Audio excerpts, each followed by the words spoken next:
Apa kabar nih keluarga New Life? Tentu saja luar biasa, dahsyat, dan mantap. Saya percaya di tempat kita tinggal kita masing-masing, penyertaan Tuhan sempurna ya di dalam kehidupan kita. Amin. Kalau saya melihat waktu Bapak Ibu menaikkan pujian dan penyembahan, begitu sukacita gitu ya, begitu mengalami Tuhan, itu adalah anugerah setiap kita, benar ya. Kalau sampai saat ini kita masih sungguh kita menikmati gitu hubungan kita dengan Tuhan, itu adalah anugerah yang Tuhan berikan pada setiap kita. Amin.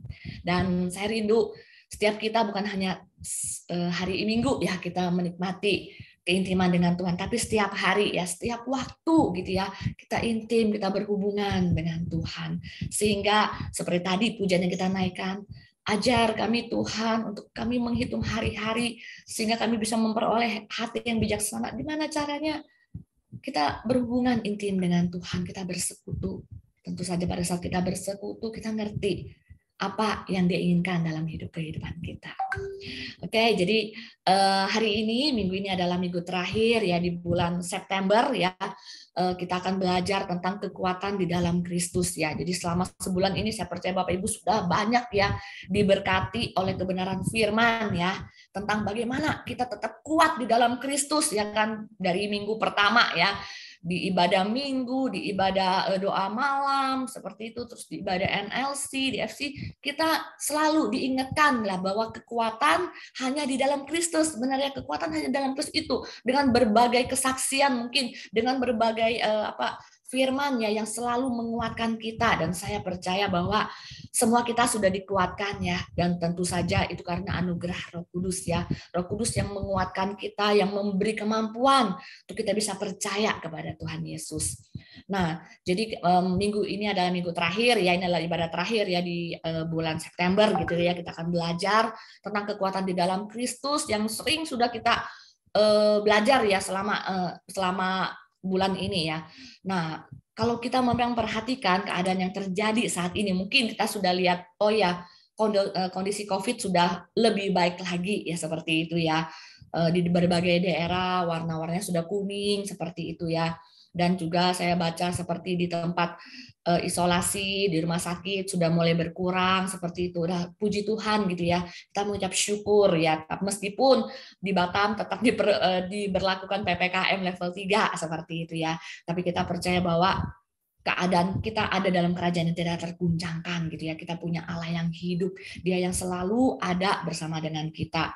Mungkin kalau orang-orang di luar sana ya pada saat melihat keadaan yang sedang terjadi saat ini, secara manusia setiap orang pasti merasa takut ya, setiap orang pasti merasa khawatir ya kan. Kalau goncangan yang sudah terjadi sekitar hampir 2 tahun ya, hampir 2 tahun ya dari 2020 ya, mau 1,5 tahun ya seperti itu. Semua dalam segala aspek kehidupan goncangan itu terjadi ya. Kalau dulu mungkin pada saat ada goncangan cuma bagian ekonomi mungkin, politik mungkin, kalau ini semua aspek sampai ini adalah kali pertama selama saya besar seperti ini kalau sekolah itu dari rumah seperti itu ya kan. Mungkin di zamannya Pak Andi Aineri juga dulu kan sekolah kan pergi sekolah ya, nggak ada zamannya sekolah di rumah kayak homeschooling kayak gitu ya.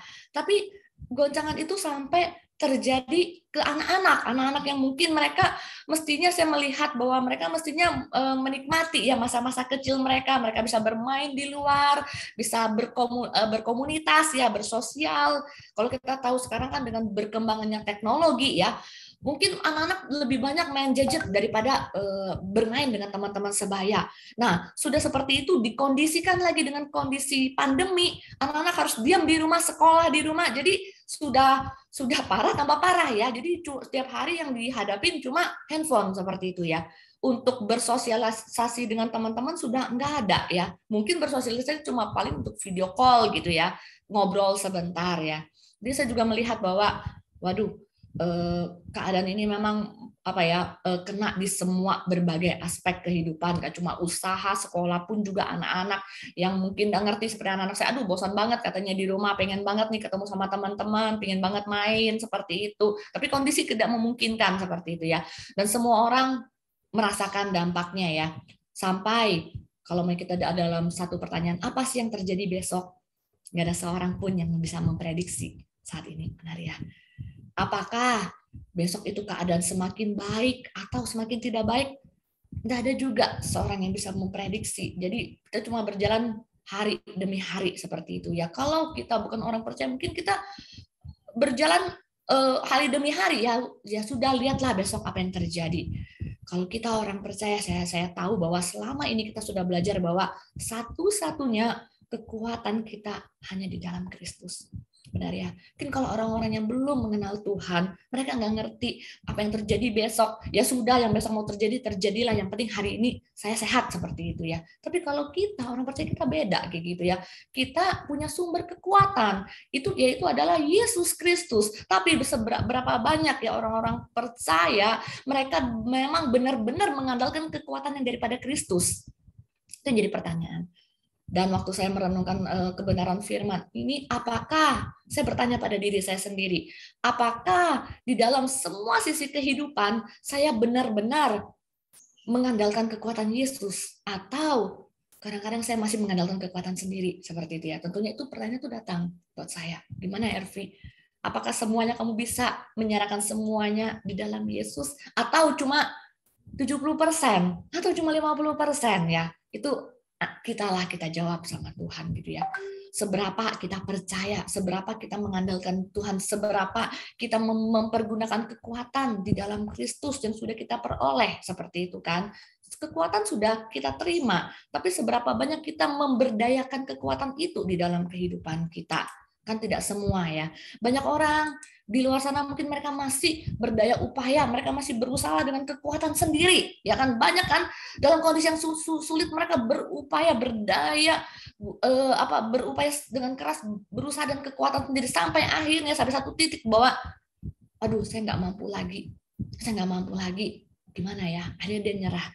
Dimana kalau pas waktu pas minggu lalu pas saya kuliah gitu ya tentang pengembalaan, di mana dibahas gitu ya bahwa pada saat kita mengandalkan kekuatan sendiri, nggak usah kita, maksudnya orang yang maksudnya kita orang percaya, orang yang dikatakan hamba Tuhan pun ada yang sampai stres gitu ya pada saat mereka melayani dengan kekuatan mereka sendiri ya kan. Jadi pentingnya kita mengandalkan Tuhan ya. Jadi pada saat saya mempersiapkan firman ini, saya dapat satu ilustrasi yang sederhana ya. Kalau Bapak Ibu tahu seekor burung, benar ya? Pernah lihat burung ya? Kalau nggak pernah lihat burung, boleh mampir ke rumah saya, kami ada burung di rumah ya. Jadi burung itu Bapak Ibu yang bisa terbang-terbang ya. Anggaplah kalau seekor burung ya Bapak Ibu ya, jatuh nih ke dalam ember gitu ya, masuk nih ke dalam ember. Punya ember kan Bapak Ibu di rumah? Ada kan ember itu yang untuk cuci baju gitu ya. Kalau nggak ada ember nanti minta sama anak. Seekor burung jatuh di dalam ember ya, jatuh dalam ember. Terus burung itu di dalam ember. Nah, saya upayakan karena ember saya di atas, akhirnya saya ngambil ini. Kalau Bapak Ibu tahu ini tempat nggak jelas. Nah, ini yang biasa orang beli tempat soto katanya ya. Kalau ini katanya tempat bumbu ya. Anggaplah ini tuh ember ya. Anggap ini ember. Terus ada seekor burung nih. Umpamanya ini adalah burung. Seekor burung jatuh nih ke dalam ember seperti ini. Yang dilakukan burung ini tentunya pengen ya menyelamatkan diri, benar ya, menyelamatkan diri keluar dari ember ini seperti itu ya. Tetapi yang kita lihat namanya ya, burung ini dia sibuk muter aja di pinggir-pinggirin, muter aja. Dia mencari celah. Dia mencari celah di mana kalau ada celah dia mau keluar seperti itu. Ya, jadi dia kan pengen, nggak mau di dalam gini, pengennya keluar. Dia akan muter sepanjang ember ini untuk mencari celah, untuk menyelamatkan diri, untuk keluar dari ember ini. Dia puter. Kalau kita tahu sampai kapanpun, kalau burung tuh muter aja di dalam ember ini, di pinggir-pinggir, di celah-celah, di dinding-dinding ini, dia tidak akan menemukan jalan keluar. Ya, dia muter nggak akan. Kenapa, Bapak Ibu? Kenapa nggak akan menemukan jalan keluar? Karena burung itu tidak pernah melihat bahwa jalan keluar itu ada di atas. Benar? Kalau burung itu cuma muter di bawah, di pinggir-pinggir sini, terus di bawah, tidak ada celah, kan ini kan rapet. Dia tidak akan pernah menemukan jalan keluar. Sehingga kalau dia nggak pernah melihat ke atas, ternyata jalan keluarnya cuma di atas. Di pinggir-pinggir ini mau muter sampai 100 kali, nggak akan pernah ada jalan keluar. Jadi kalau burung ini berusaha putar-putar-putar, nggak akan, percuma aja gitu ya, percuma aja. Karena tidak kesadaran burung, karena burung itu nggak nyadar ya, kalau jalan keluar itu ada di atas sini, harus naik ke atas, bukan muter aja. Akhirnya tanpa dia sadari, dia pasti lama-lama mati ya, muter-muter-muter capek ya, karena nggak punya jalan keluar, akhirnya dia lama-lama akan mati. Tahukah Bapak Ibu dari ilustrasi sederhana ini kayak gitu ya? Begitu juga dengan kehidupan kita. Begitupun dengan kehidupan kita. Kadang kita lupa kayak gitu ya, pada saat kita ada masalah seperti burung, dia masuk dalam ember, dia punya masalah, dia cuma muterin aja pinggir-pinggir kayak gitu ya, nyari jalan keluar. Kadang begitupun dengan kehidupan kita. Pada saat kita ada masalah, kadang kita lupa ada Tuhan di atas segalanya. Ada Tuhan yang di atas. Tuhan kan nggak di bawah, Tuhan kan di atas. Ada Tuhan di atas segalanya yang sanggup memberikan jawaban, yang sanggup memberikan jalan keluar, yang sanggup memberikan pertolongan, tidak peduli seberat apapun masalah yang kita hadapi. Ya kan? Tidak peduli, tapi kita sering lupa bahwa ada Tuhan kok, ya, bahwa ada Tuhan kok yang sanggup gitu ya memberi pertolongan pada setiap kita. Yang sering terjadi adalah kita putar-putar nih, cari cara untuk melepaskan diri dari masalah ya, untuk melepaskan diri dari masalah, atau kita terus mengandalkan kekuatan kita, coba kayak burung tuh muter, terus di ember muter, terus dia sampai capek, akhirnya lambat laun kan mati ya, seperti itu ya. Jadi pada saat kita punya masalah, seringkali kita mau melepaskan masalah kita mengandalkan kekuatan kita sendiri, kita muter-muter aja. Atau kalau pada saat kita tidak mengandalkan kekuatan sendiri, mungkin kita berharap ada orang-orang yang bisa menolong kita. Kita berharap pada manusia. Manusia yang notabene adalah manusia yang terbatas ya. Yang kadang-kadang nih mau nolong, yang kadang-kadang nggak mau nolong, yang kadang-kadang masih mut-mutan seperti itu ya. Atau kita kan masih sibuk mencari solusi dengan cara duniawi ya, dengan cara kita. Oh, cara kita gimana sih kayak gitu, dengan menurut pemikiran kita yang bisa menyelesaikan kita, membawa kita keluar dari masalah. Tapi sebenarnya ada Tuhan Yesus kok yang ada bersama dengan kita. Kita cuma tinggal melihat ke atas dan kita minta pertolongan Tuhan. Jadi dari ilustrasi yang burung sederhana ini kita belajar Bapak Ibu, kalau kita mau belajar bagaimana bisa kuat, kekuatan di dalam Kristus, jangan pernah sibuk gitu ya. Dengan kekuatan kita sendiri, kita berputar-putar untuk mencari jalan penyelesaiannya. Sampai kapan?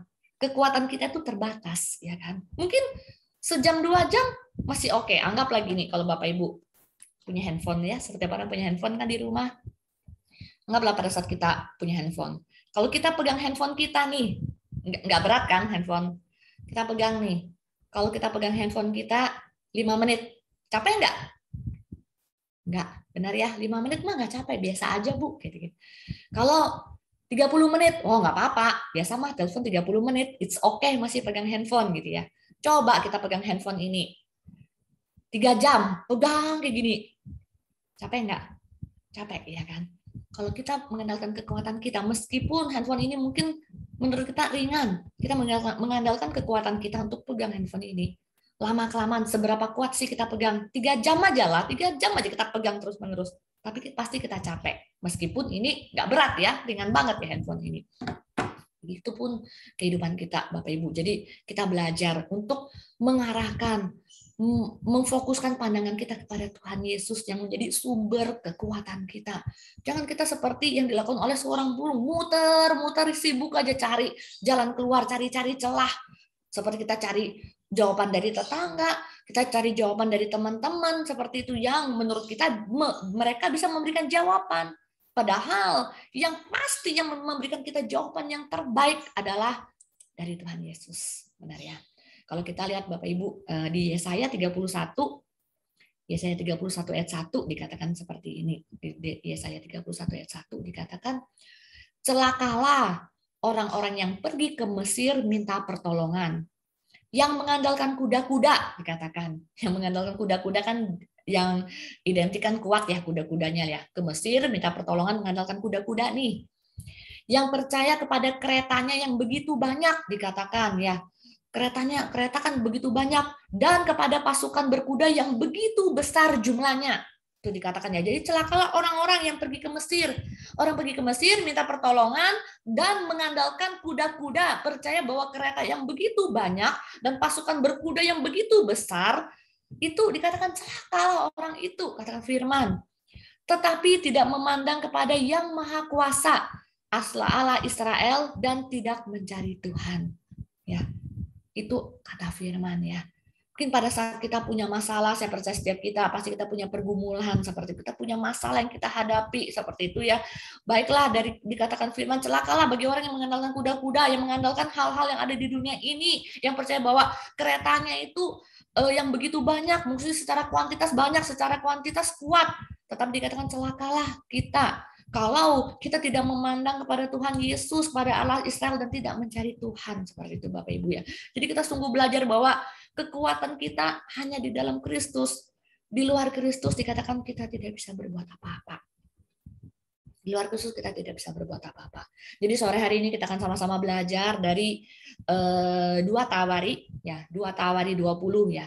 2 Tawari 20 ayat 1 sampai 27. Tapi nanti kita bacanya akan lompat-lompat aja ya biar menghemat waktu. Nanti kalau Bapak Ibu pengen tahu ceritanya lagi itu bacanya dari 2 Tawarik 17 aja gitu ya. Dari 2 Tawarik 17 sampai 20 seperti itu. Jadi kalau kita lihat dari 2 Tawarik 20 itu kita belajar dari seorang raja yang bernama Yosafat ya. Ada satu orang raja yang namanya Yosafat. Jadi Raja Yosafat ini adalah anak dari Raja Asa ya. Jadi dulu ada namanya Raja Asa, waktu beliau meninggal, anaknya menggantikan yang namanya Raja Yosafat ya. Dan ibunya dikatakan namanya Azuba. Jadi Yosafat ini dalam bahasa Ibrani yang katanya Yehosafat gitu ya, artinya Tuhan menghakimi ya. Jadi arti namanya Yosafat itu Tuhan menghakimi. Nah, sebelum kita masuk lagi, saya akan menyampaikan dengan cepat ya, Raja Yosafat itu siapa sih, kayak gitu ya, siapa sih, terus ngapain aja sih, bagaimana sih kriteria seorang Raja Yosafat ya. Nanti kalau Bapak Ibu mau baca lagi di rumah dari 2 Tawarik 17 ya. Nah, dikatakan Raja Yosafat itu adalah salah satu Raja Yehuda, gitu kan? Raja Yehuda yang merupakan keturunan langsung dari Raja Daud, ya itu Raja Yosafat ya, keturunan langsung dari Raja Daud.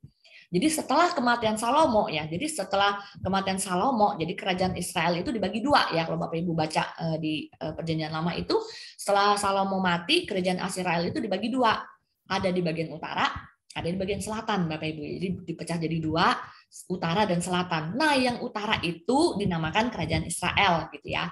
Dan yang selatan itu disebut dengan kerajaan Yehuda ya. Jadi yang utara jadinya kerajaan Israel, yang selatan itu kerajaan Yehuda. Nah, inilah kerajaan yang dipimpin oleh Raja Yosafat itu ya, yang kerajaan di bagian selatan ya. Jadi kerajaan Yehuda itu terdiri dari 2 suku, suku Yehuda dan suku Benyamin ya. Jadi ada 2 suku ya. Nah, Raja Yosafat ini bukan raja yang biasa kayak gitu. Itu adalah seorang pribadi yang begitu luar biasa ya, dari seorang sosok Raja Yosafat. Dikatakan di Alkitab bahwa Raja Yosafat itu adalah seorang ahli strategi perang. Keren ya. Jadi dia raja, dia adalah ahli, bukan cuma seorang raja, tapi ahli strategi perang, bagaimana cara berperang gitu ya. Dia ahli strategi perang. Dan pada saat ayahnya meninggal ya, Raja Yosafat menggantikan ayahnya, hal yang pertama dilakukannya karena dia adalah ahli strategi perang ya, Raja Yosafat. Jadi yang pertama kali dia lakukan adalah memperkuat wilayah Yehuda dari serangan musuh.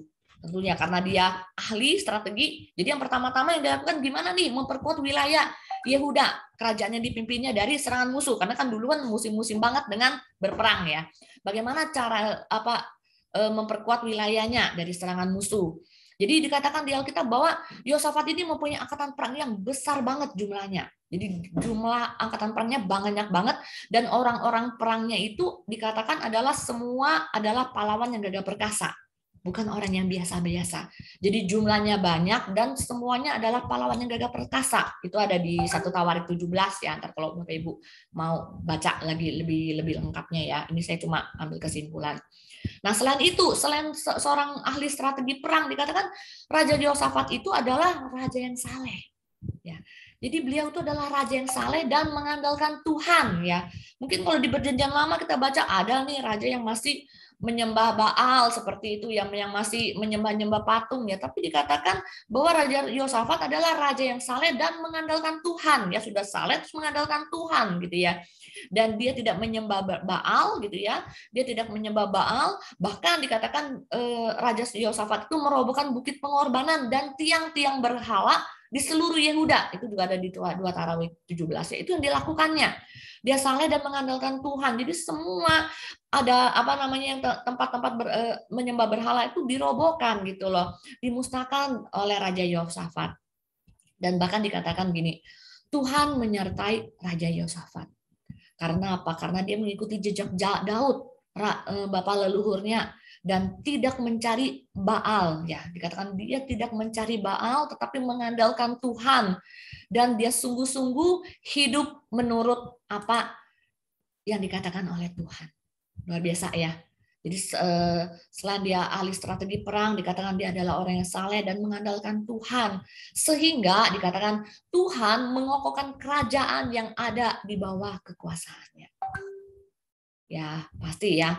Kalau kan dia taat gitu ya, Tuhan mengokohkan kerajaan yang ada di bawah kekuasaan Raja Yosafat.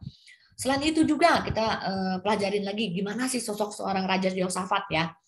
Dia adalah raja yang sangat kaya raya dikatakan Bapak Ibu ya. Itu dia ada di 2 Tawarik 17 juga ayat 3 sampai 6 ya. Jadi dia adalah raja yang sangat kaya raya, diberkati Tuhan secara luar biasa ya.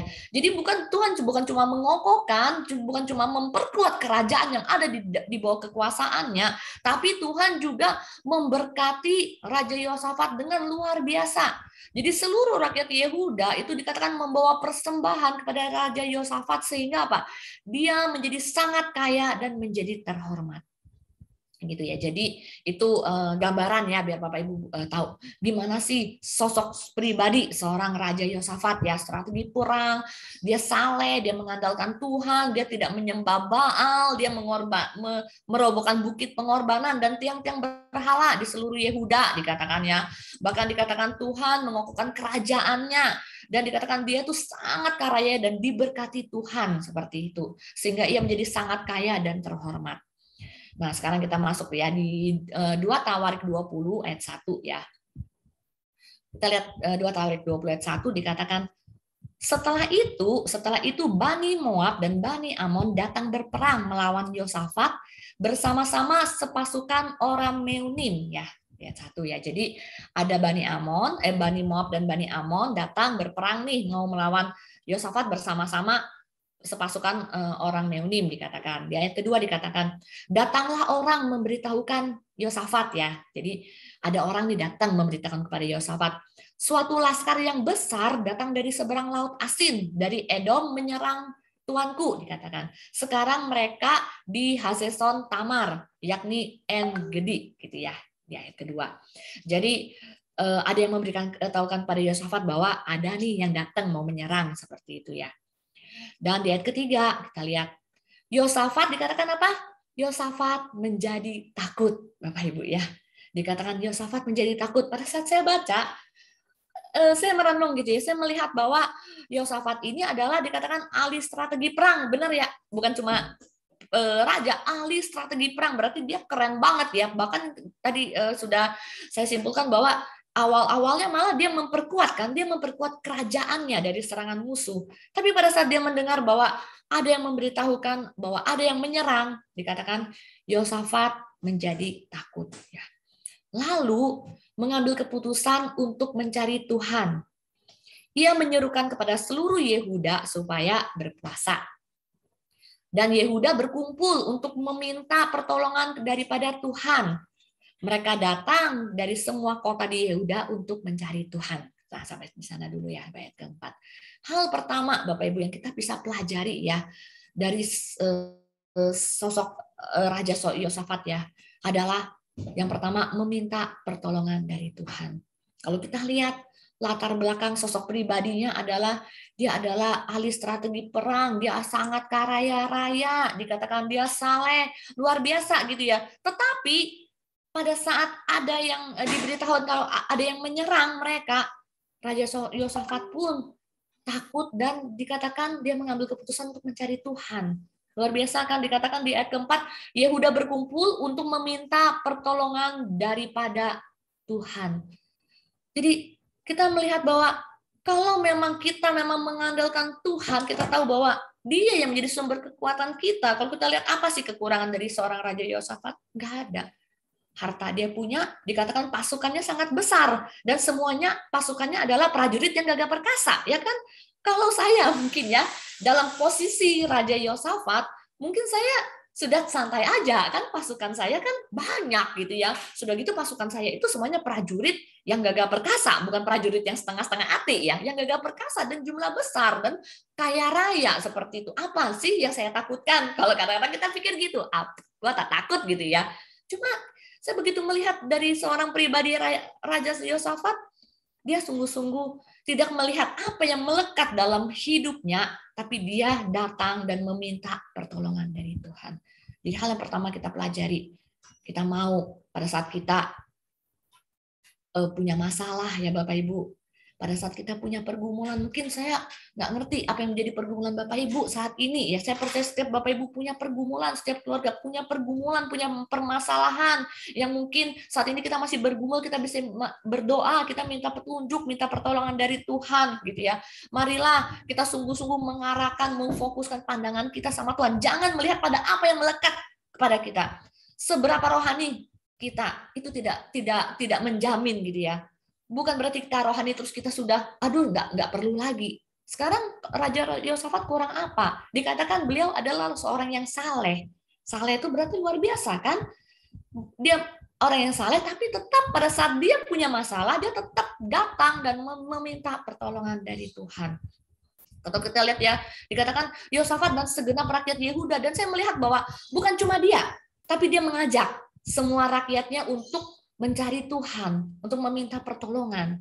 Kalau cuma seorang raja sudah terkenal saleh, sudah kaya, ahli strategi perang, tapi dia tidak malu gitu ya untuk mengajak semua rakyatnya untuk minta pertolongan daripada Tuhan, Bapak Ibu. Jadi kalau pada saat kita ada pergumulan, janganlah melihat apa yang ada melekat dalam kehidupan kita. Mungkin kita punya jabatan di gereja, oh ya adalah penatua gereja. Gimana ya kalau orang tahu saya kok masih takut seperti itu.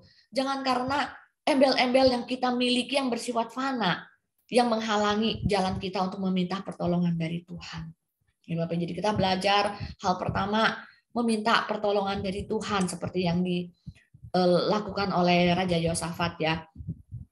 Kalau setiap kita ya pasti kita pernah merasa takut ya seperti yang dialami oleh Raja Yosafat ya. Takut, khawatir seperti itu ya pada saat ada masalah. Apakah ada Bapak Ibu yang tidak pernah rasa takut? Ada nggak kira-kira? Semua pernah ya, rasa takut, khawatir, gelisah, seperti itu, bingung. Pernah kan? Pasti ngerasa bahwa masalah kita banyak banget. Merasa bahwa kita adalah orang yang paling tidak beruntung. Merasa bahwa kita adalah orang yang paling susah nih di dunia ini. Seperti itu ya. Pada saat itu sebagai manusia wajar ya kita merasa takut karena kondisi seperti itu ya. Oh, kita ngelihat keadaan. Tapi kita tidak boleh lupa bahwa ketakutan itu tidak berasal dari Tuhan. Amin Bapak Ibu ya. Ketakutan itu bukan berasal dari Tuhan. Yuk kita lihat ya di 2 Timotius 1 ayat 7. Di 2 Timotius 1 ayat 7. Dikatakan sebab Allah memberikan kepada kita bukan roh ketakutan ya. Kalau di 2 Timotius ayat 7, sebab Allah memberikan kepada kita bukan roh ketakutan. Benar ya Bapak Ibu ya. Jadi kalau kita ada masalah kita merasa takut, yuk merame-rame kita usir tuh rasa takut dalam kehidupan kita. Karena roh ketakutan itu bukan berasal dari Allah. Lanjutnya, melainkan roh yang membangkitkan kekuatan, kasih, dan ketertiban. Luar biasa ya Bapak Ibu. Jadi kembali kita diingatkan bahwa mungkin seorang manusia kita ngerasa wajar, kita merasa takut. Mungkin ya kita merasa, tapi jangan sampai kita berhari-hari kita dipenuhi oleh ketakutan, kebingungan, gelisah yang nggak ada dasar, karena sesuai dengan perkataan Firman bahwa roh ketakutan itu bukan berasal dari Tuhan, tetapi Allah memberikan kita kekuatan, kasih, dan ketertiban. Malahan di TSI dikatakan seperti ini. Karena ketika roh Allah memimpin hidup kita, ya dikatakan karena jika roh Allah memimpin hidup kita, kita tidak perlu takut dan atau malu. Luar biasa ya. Jadi pada saat hidup kita dipimpin oleh roh Allah, kita tidak perlu takut, kita tidak perlu malu. Sebaliknya, roh itu menambah kemampuan kita untuk hidup dengan kuasa, penuh kasih, dan penguasaan diri. Ini luar biasa banget. Ayat ini sangat memberkati saya, Bapak Ibu. Ya seringkali kan kita secara manusia, kadang-kadang mata kita masih suka melihat keadaan. Ya kan, kadang-kadang pikiran kita masih tergantung pada keadaan-keadaan yang ada di sekitar kita yang membuat kita takut, khawatir. Ya, tapi ayat ini benar kayak gitu ya. Bahwa segala roh ketakutan itu tidak berasal dari Allah. Sekarang pertanyaannya, apakah dengan kita takut itu bisa merubah keadaan? Tidak. Ketakutan kita tidak bisa merubah keadaan. Ketakutan kita malah membuat keadaan lebih jelek, malah membuat keadaan lebih parah. Seperti itu. Jadi sama-sama kita katakan bahwa roh Allah membangkitkan kekuatan, kasih, dan ketertiban. Yuk kita katakan pada diri kita bahwa roh Allah memberikan kekuatan, kasih, dan ketertiban. Saat kita ada rasa takut, ada masalah, kita butuh sosok yang bisa membantu kita. Itu adalah Tuhan Yesus. Mungkin kalau di gereja Bapak Gembala, semua tim inti, orang-orang di sekitar kita bisa membantu kita seperti itu. Saya percaya Tuhan bisa memakai orang-orang di sekitar kita. Tapi pada saat kita membutuhkan pertolongan, biarlah pertolongan itu kita tahu bahwa pertolongan itu semua dari Tuhan. Tuhan bisa memakai orang-orang sekitar kita untuk membantu kita tanpa kita sadari gitu ya. Jadi kita nggak usah mengkotakan, mengatur pikiran kita bahwa pertolongan langsung dari Tuhan seperti gini. Umpamanya ya kita lagi nggak ada uang nih, aduh Tuhan lagi nggak ada uang nih mau makan. Jangan kita membatasi pertolongan Tuhan dengan waduh berarti adalah uang turun dari langit seperti itu buat saya makan. Kita jangan pernah berpikir gitu. Tuhan bisa memakai orang-orang sekitar kita untuk mungkin memberikan kita pekerjaan sehingga kita bisa bekerja dan kita bisa diberkati dan kita tetap bisa makan seperti itu ya. Jadi jangan pernah membatasi caranya Tuhan. Biarlah caranya itu adalah urusan Tuhan Bapak Ibu ya.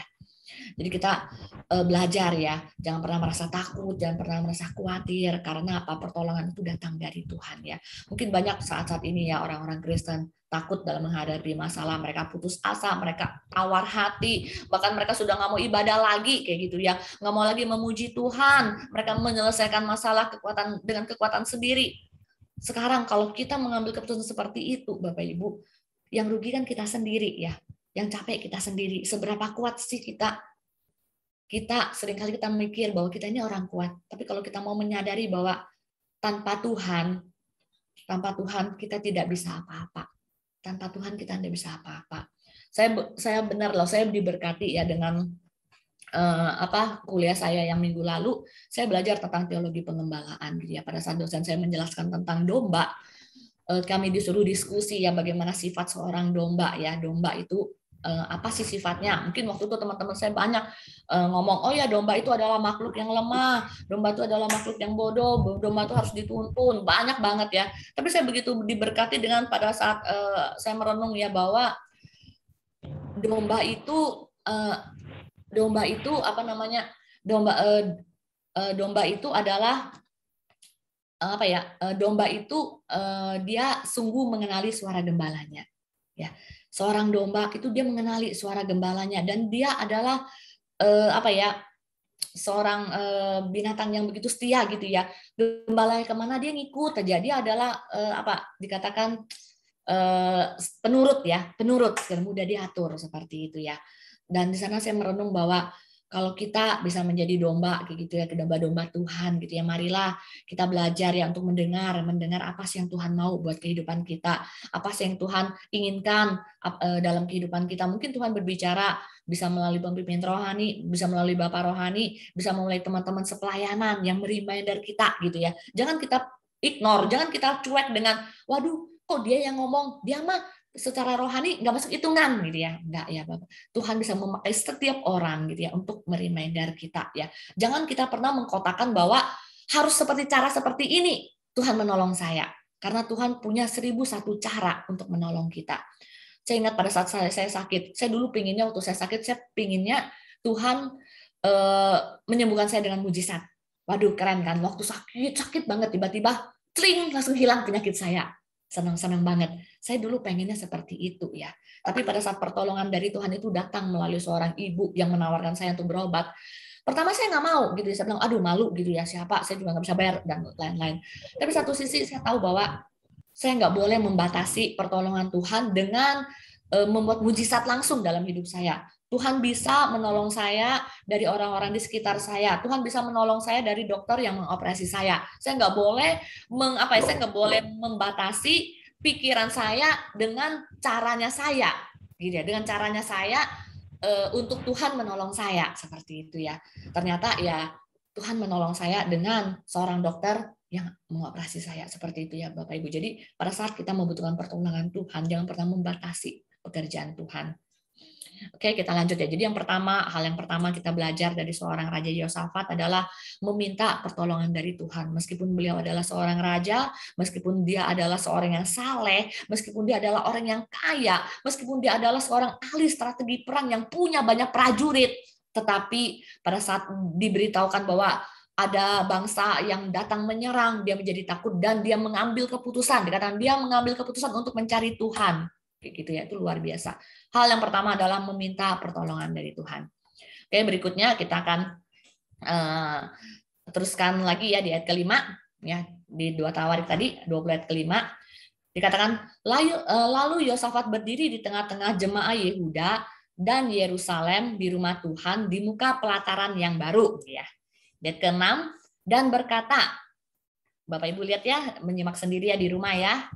Dan berkata di ayat ke-6, ya Tuhan, Allah nenek moyang kami, bukankah Engkau Allah di dalam surga? Bukankah Engkau memerintah atas segenap kerajaan bangsa, kuasa dan keperkasaan ada di dalam tangan-Mu, sehingga tidak ada orang yang dapat bertahan melawan Engkau. Dan berikutnya kita loncat ya Bapak Ibu, langsung di ayat ke-12. Nanti Bapak Ibu bisa baca ya lengkapnya seperti apa. Di ayat ke-12 ya. Di ayat ke-12 dikatakan gini, ya Allah kami, tidakkah Engkau akan menghukum mereka?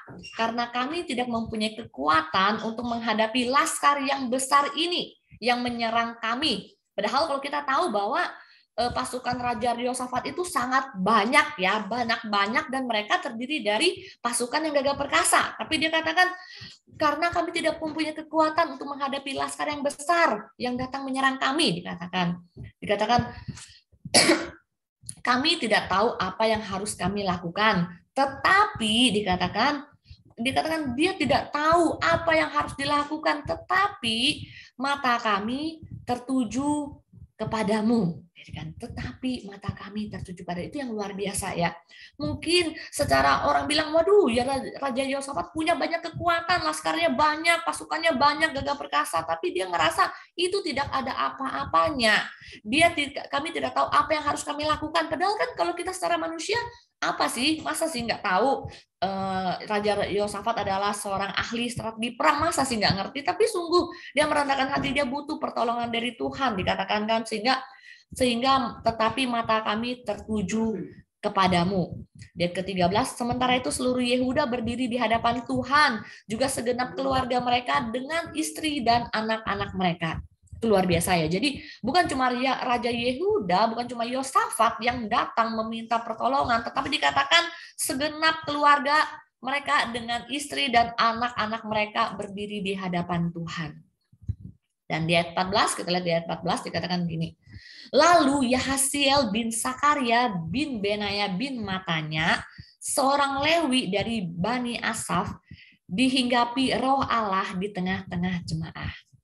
Di ayat ke-15, Bapak Ibu lihat, dan berseru, camkanlah Hai seluruh Yehuda dan penduduk Yerusalem dan tuanku Raja Yosafat, beginilah firman Tuhan kepadamu, dikatakannya. Jadi Roh Allah hinggap ya, waktu kalau di perjanjian lama kan Roh Allah pada saat Tuhan mau berbicara maka Roh Allah akan hinggap di seseorang ya.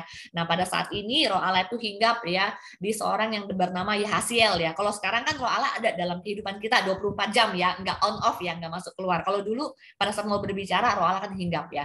Dan dikatakan, camlah hai seluruh Yehuda dan penduduk Yerusalem dan tuanku Raja Yosafat, beginilah firman Tuhan kepadamu.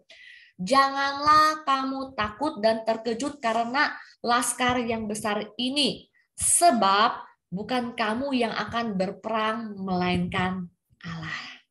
Katakan gitu ya. Jadi janganlah takut dan terkejut karena laskar yang besar. Karena apa? Bukan kamu yang berperang, dikatakan, melainkan Allah. Jadi mereka menerima janji Tuhan ya. Raja Yosafat menerima janji Tuhan bahwa jangan takut dan terkejut. Bukan kamu kok yang berperang, tapi Allah. Di ayat 16 kita lihat lagi. Besok, dikatakan besok, haruslah kamu turun menyerang mereka. Mereka akan mendaki pendakian Ziz, dan kamu akan mendapati mereka di ujung lembah, di muka padang gurun Yeruel. Di ayat ke-17, dalam peperangan ini tidak usah kamu bertempur. Keren ya. Kita disuruh dapat janji Tuhan bahwa tidak usah takut, nggak usah terkejut karena laskar yang besar ini, karena Tuhan akan berperang gitu ya, bukan kamu. Setelah itu dikatakan besok kamu turun menyerang mereka. Dikatakan besok kamu turun menyerang mereka karena mereka itu ada di pendakian Ziz, dikatakan kan. Dan dikatakan di 17, dan dalam peperangan ini tidak usah kamu bertempur. Dikatakan kan keren. Sudah kita suruh turun, sudah menyerang, tapi dikatakan peperangan ini kamu tidak usah bertempur, katanya. Hai Yehuda dan Yerusalem, tinggallah berdiri di tempatmu dan lihatlah bagaimana Tuhan memberikan kemenangan kepadamu. Jadi itu janjinya ya. Jadi dikatakan kamu disuruh turun, disuruh menyerang, tapi dikatakan tidak usah bertempur gitu ya, disuruh menyerang tapi tidak usah bertempur dan tinggallah berdiri di tempatmu. Keren banget, itu di medan perang ya, sudah dalam posisi menyerang, nggak usah bertempur, cuma berdiri doang. Bapak Ibu bisa bayangkan nggak? Kalau Bapak Ibu jadi prajuritnya, disuruh menyerang, suruh berhadapan dengan lawan, tapi disuruh tidak usah ngapa-ngapain, cuma berdiri aja di tempat. Kan kadang-kadang kita mikir, waduh, kalau berdiri terus kalau saya terbunuh gimana? Gimana ntar keluarga saya ya? Terus kita lanjutkan ya. Tinggallah berdiri di tempatmu dan lihatlah bagaimana Tuhan memberikan kemenangan kepadamu. Dikatakan lagi, janganlah kamu takut dan terkejut. Majulah besok menghadapi mereka. Tuhan akan menyertai kamu. Sampai sana ya, 17. Hal kedua yang kita bisa belajar ya, Bapak Ibu. Kalau tadi pertama adalah meminta pertolongan dari Tuhan. Yang kedua adalah percaya dan taat pada janji Tuhan. Itu respon yang dilakukan oleh Raja Yosafat, Bapak Ibu ya. Jadi pada saat Roh Allah hinggap pada seorang yang bernama Yahasiel untuk menyampaikan pesan Tuhan kepada Raja Yosafat dan rakyatnya, dikatakan, aku akan berperang melawan mereka, kalian turun menyerang, tapi dalam peperangan gak usah bertempur, katanya gitu ya, gak usah bertempur, cuma tinggal berdiri di tempatmu. Keren kan? Di medan perang, pernah bayangkan nggak? Di medan perang, depan itu ada musuh, kita cuma suruh berdiri. Gimana Bapak Ibu kira-kira? Bingung kan? Kalau saya aja mungkin saya lari. Kalau kita dibunuh terus kita nggak ngelawan gimana dong? Kadang-kadang kita seperti itu ya. Tapi yang respon dilakukan oleh Raja Yosafat luar biasa. Yang kedua adalah percaya dan taat pada janji Tuhan. Mereka sudah menerima janji Tuhan bahwa Tuhan akan memberikan kemenangan kepadamu. Ya, janganlah kamu takut dan terkejut. Majulah besok. Jadi dia bisa percaya dan taat. Jadi bukan cuma sekedar percaya, tapi taat memegang janji Tuhan seperti itu. Sekarang saya percaya bahwa semua keluarga New Life sudah menerima janji Tuhan. Benar ya? Ada janji-janji Tuhan yang sudah Tuhan beri dalam kehidupan kita. Benar ya Bapak Ibu ya? Setiap firman yang kita baca, entah itu janji keselamatan, janji damai sejahtera, terus janji diurapi hikmat, banyak hal kebajikan, kemurahan yang selalu mengikuti kita, banyak janji Tuhan yang ada di dalam kebenaran firman. Itu adalah janji Tuhan buat setiap kita ya. Setiap kita pasti sudah menerima janji Tuhan. Saya nggak ngerti apa janji-janji Tuhan yang betul-betul jadi rema dalam kehidupan Bapak Ibu Saudara. Tapi pada saat kita menerima janji Tuhan, jangan cuma menerima doang, Bapak Ibu. Coba belajar percaya dan taat akan janji itu. Mungkin pada saat kita melihat bahwa, waduh, melihat kemampuan saya, mungkin nggak saya menerima janji Tuhan, mungkin nggak saya bisa menjadi seperti yang Tuhan mau. Kalau kita lihat seperti Abraham ya, pada saat dipanggil oleh Tuhan gitu ya, dipanggil untuk melayani, aduh saya nggak bisa kayak gitu ya, saya nggak bisa, saya susah ngomong katanya ya, saya nggak pintar bicara. Tapi kalau sudah Tuhan sudah berjanji kayak gitu kan, Tuhan pasti akan memakai gitu ya dengan caranya yang ajaib. Jadi pada saat kita membaca semua janji Tuhan yang ada dalam kebenaran firman gitu ya, kita belajar Bapak Ibu enggak cuma sekedar baca, bukan cuma sekedar tahu, tapi bagaimana kita bisa percaya akan janji-janji itu termanifestasi dalam kehidupan kita. Seperti kalau Bapak Ibu pada saat kita akhir ibadah, kita mendeklarasikan iman kita, itu adalah iman kita Bapak Ibu. Pada saat kita mendeklarasikan iman kita, bagian kita adalah percaya dan menerima janji-janji Tuhan termanifestasi dalam hidup kita. Amin Bapak Ibu ya.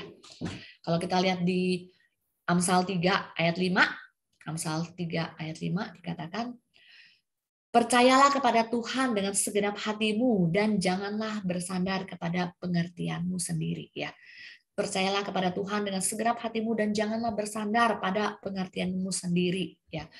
Bapak Ibu, kita belajar untuk percaya. Percaya itu berbicara percaya 100%, bukan cuma 70%, bukan cuma 80%, bukan cuma 85 atau 95%, tapi namanya segenap hati berarti utuh, percaya 100% kepada Tuhan.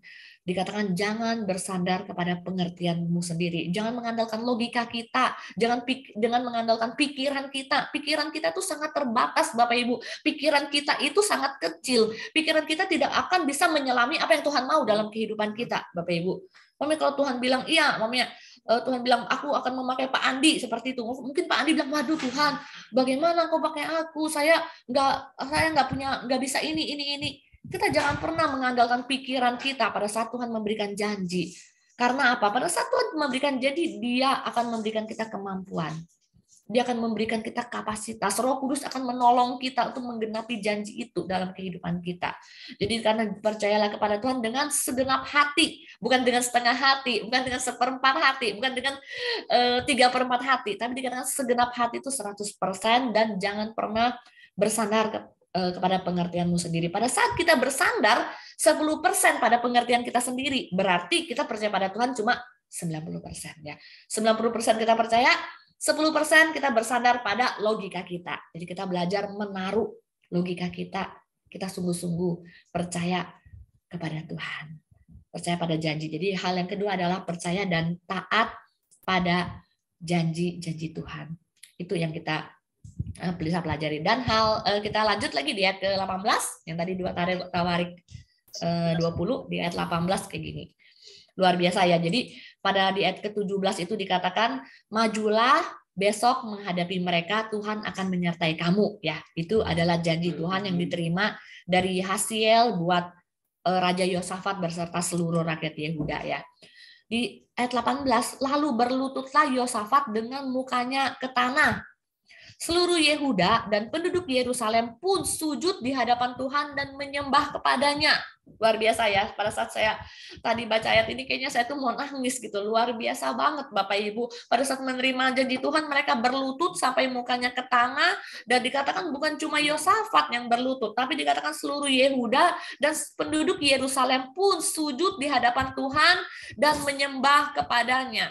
Dari sana saya merenung buat diri saya sendiri, adakah saya berlutut, adakah saya mengucap syukur, adakah saya menyembah Tuhan pada saat saya menerima janji Tuhan dalam kehidupan saya, atau yang sering saya lakukan adalah, Tuhan masa sih bisa saya menerima janjimu yang begitu besar dalam kehidupan saya mampu apa enggak? Itu yang sering saya lakukan. Tapi saya melihat dari seorang Yosafat bahwa pada saat dia menerima janji Tuhan yang dikatakan cuma berdiri di tempat perperangan, cuma berdiri tapi tidak usah bertempur, dan lihatlah Tuhan akan memberikan kemenangan, dan dikatakan Yosafat berlutut kayak gitu, dan seluruh Yehuda dan penduduk Yerusalem pun bersujud di hadapan dan menyembah kepadanya.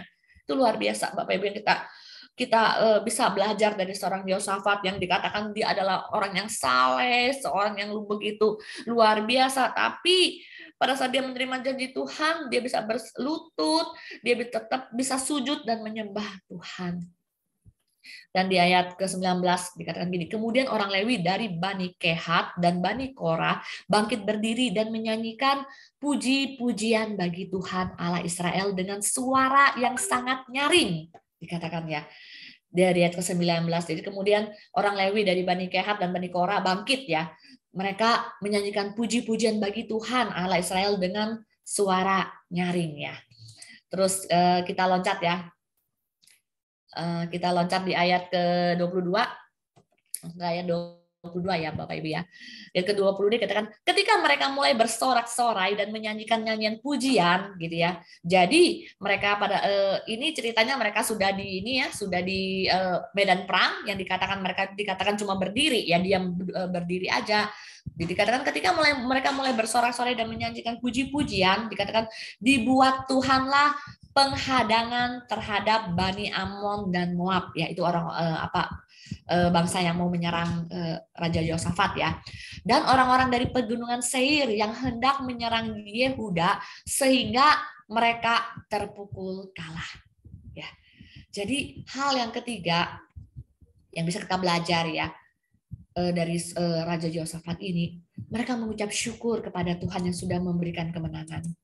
Tadi di ayat ke-19 ya kan dikatakan itu kan belum terjadi ya, mereka cuma menerima janji Tuhan, tapi mereka dikatakan orang Lewi dan dari Bani Kehat dan Korah mereka bangkit dan menyanyikan puji-pujian bagi Tuhan Allah Israel dengan suara yang sangat nyaring ya. Kalau Bapak Ibu tadi di ayat 19 mereka sudah memuji Tuhan, di ayat ke-19, di ayat ke-20 baru keesokan harinya pagi-pagi mereka maju menuju padang gurun Tekoa. Ya, jadi pada saat di ayat ke-19 itu mereka itu belum perang ya. Mereka cuma menerima janji Tuhan, tapi di ayat ke-19 kita bisa melihat mereka bangkit berdiri menyanyikan puji-pujian bagi Tuhan Allah Israel dengan suara nyaring. Baru di ayat ke-20 baru besoknya mereka baru berperang. Jadi satu hal yang ketiga bisa kita pelajari bahwa mereka mengucap syukur Tuhan sudah memberikan kemenangan.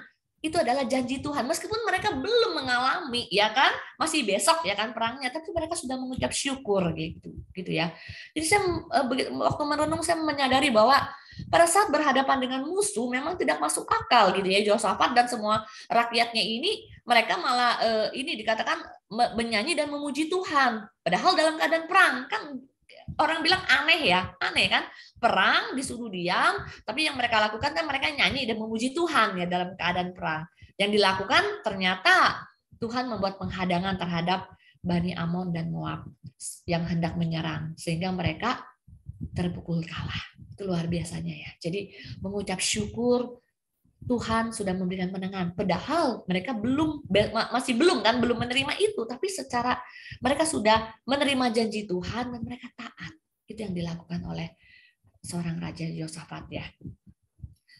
Dari sana saya melihat ya bahwa luar biasa gitu ya, luar biasa seorang Raja Yosafat ya.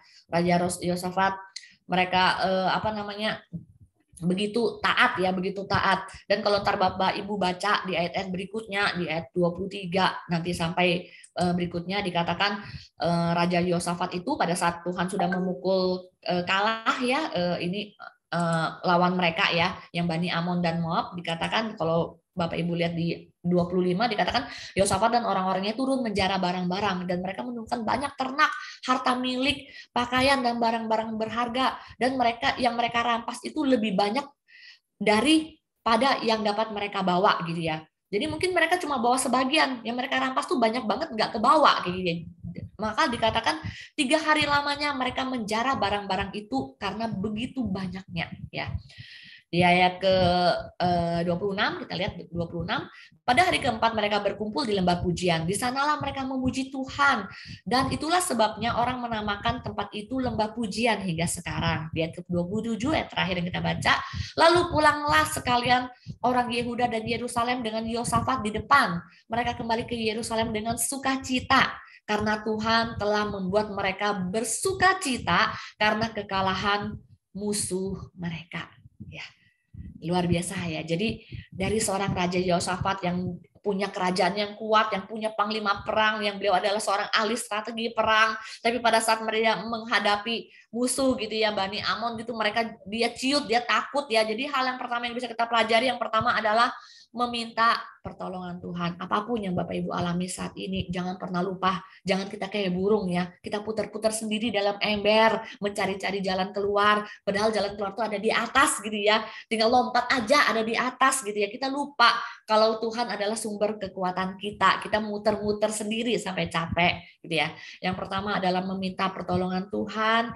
Yang kedua adalah percaya dan taat pada janji Tuhan. Apapun janji Tuhan yang sudah ada dalam kehidupan Bapak Ibu Saudara saat ini ya.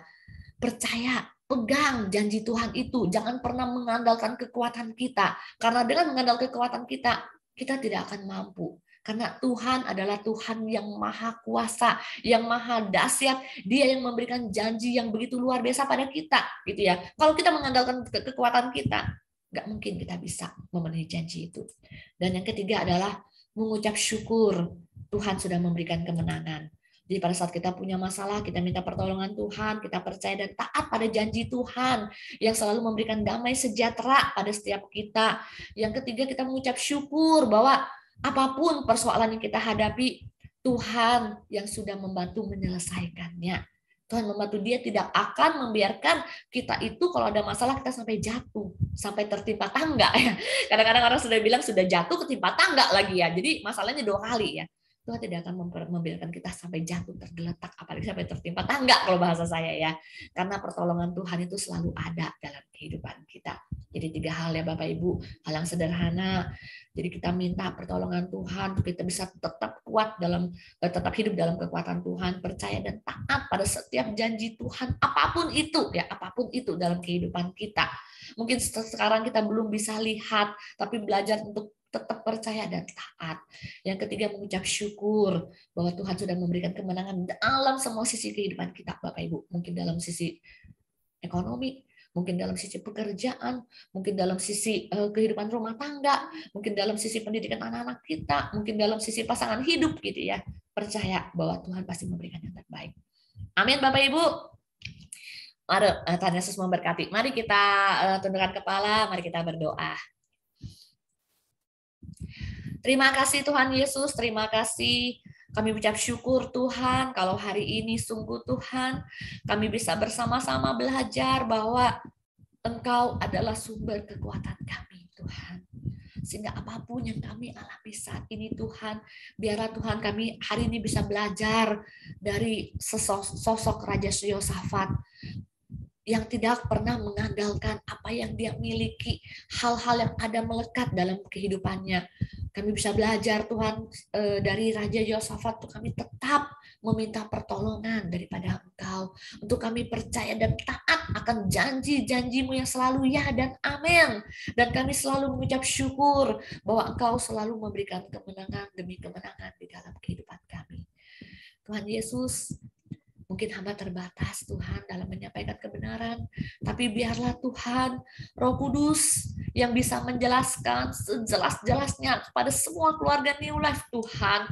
Roh Kudus yang bisa memberikan kekuatan, Roh Kudus yang memberikan pengertian-pengertian yang benar, Roh Kudus yang bisa memberikan Tuhan pewahyuan-pewahyuan baru pada semua keluarga New Life untuk setiap kami Tuhan tetap hidup dalam kekuatan daripada Engkau.